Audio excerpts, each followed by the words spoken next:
Hey everyone, so let's proceed dun sa continuation ng ating lesson regarding the growth of Christianity and the basics of Judaism. So kapag ating pong pinag-aralan, pag sinabi nating growth of Christianity or Reformation or in England also na nabanggit, it is all about yung kung papaanong nag-stand at ginamit ng Panginoon si John Wycliffe. So, if you're familiar with John Wycliffe, isa siyang English reformer from England na kung saan ang pinaka ine-emphasize niya na turo ay ang kailangan, no? Yung pinaka-authority or highest authority na meron dapat tayo sa pananampalataya ay hindi ang Pope at hindi ang Church, kundi kinakailangan ay ang Bible o ang salita ng Diyos. So, kaya England kasi si John Wycliffe, he came from England. So, sa England kasi, they are under the influence of the Roman Catholic Church. So, we all know their culture. Pag sinabing Roman Catholic, yung Pope yung nasusunod and yung Church yung nagde-decide. But again, yun yung binibreak dito. Kaya yung pag tinawag nating Reformation, or eventually it will become Protestants, binago. Kaya nga from the word itself, reform ba? So binago from the practice na hindi siya yung kumbaga dapat basis, nagkaroon ng totoong basis, which is yung Bible. So let us remember, yung highest authority dapat sa buhay ng tao ay ang Bible. Just like John Wycliffe, no, declares at tinuro niya ito sa, kumbaga, sa kabuuan. Kaya yung may mga other reformers din dito na mababanggit at makikita tayo, no, na kung saan sila Ulrich Zwingli and sila John Calvin, sila yung nag-lead nung movement. So they continue yung pagiging reform na kinakailangan yung pinaka-basis ng ating pananampalataya at buhay ay palaging naka-align sa kung ano yung itinuturo ng Bible. So overall in England, no, kasi nga dahil they are under the influence of the Roman Catholic. So hindi siya naging gano'n kasimple, but Christianity spread, 'no, lumawig ito sa buong England ha, kung saan nagkaroon din ng Church of England, 'no. So ginamit dito si Columba dun sa Scotland and also si Augustine dito sa part naman mismo ng central ng England. So we can see na ano, if we will study more, no, by the year 597, ito yung kumbaga nagkaroon talaga ng turning point yung England pagdating sa belief ng Christianity. And also it came in a major turning point, no, si Martin Luther. I believe every one of you is familiar na siya yung nag-lead nung tinatawag na Protestant Reformation. Sa pamamagitan ni Martin Luther, dito ay nagkaroon ng mga lalo pang pag-aaral, no, at pagpapatunay na kinakailangan yung Bible po yung pinaka-basis ng ating pananampalataya at pagkilala sa ating Panginoon. So afterwards, may mga new groups na later on na form din siya, such as ito yung kasama dyan, if you're familiar with the group like Methodist, the Baptist, and the Independent. So nagkaroon na ng mga Reformation na hindi na sila naging under lang ng Roman Catholic. So nag-aral na sila mismo ng Bible. So also that from the 1790 onwards, may missionary movement sila na kung saan nag-spread sa buong mundo yung Christianity and yung belief natin as Christians. So in a way, ang pinaka nangyari ito through preaching, through education, and through some other practices pa para abutin yung mga tao sa pamamagitan ng salita ng Diyos. So that's the growth of Christianity.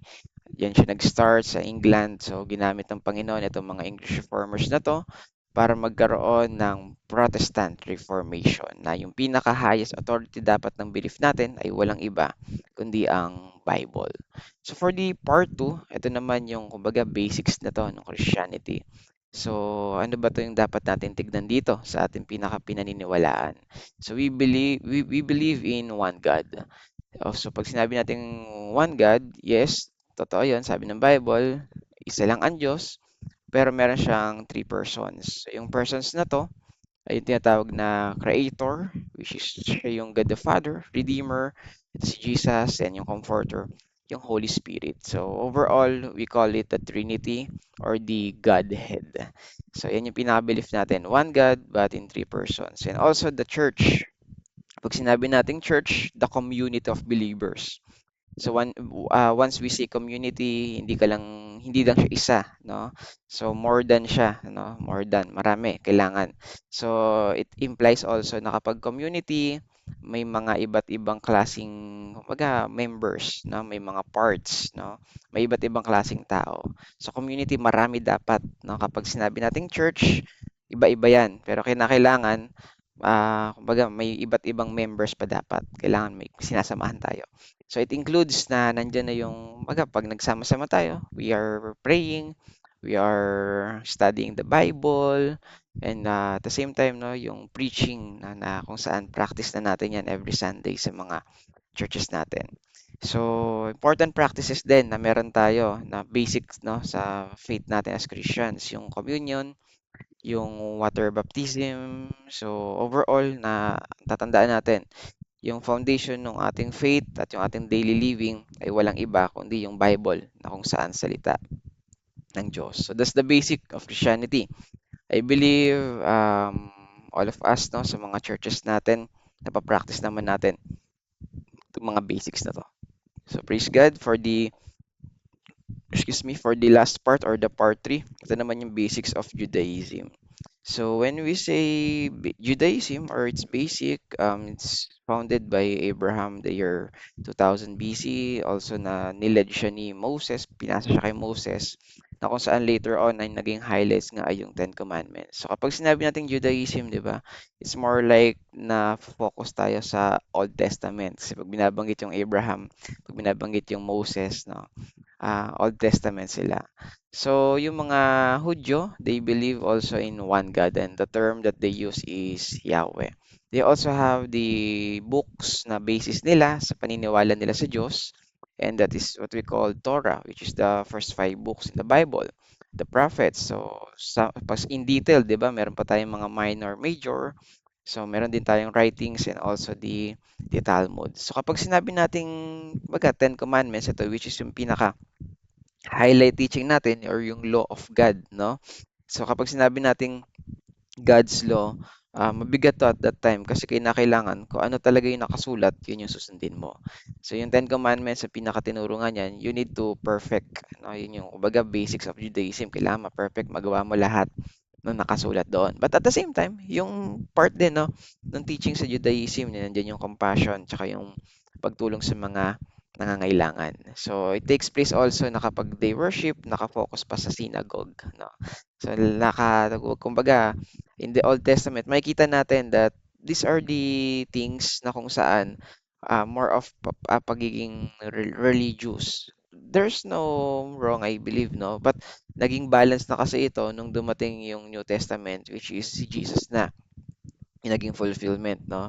Na kung saan by grace, no, if you will believe sa ginawa ni Jesus, it is also equivalent din, no, na nagawa na natin kung ano yung mga dapat nating gawin at guidelines ng Panginoon in the Old Testament. But overall, again, this is the basics of Judaism.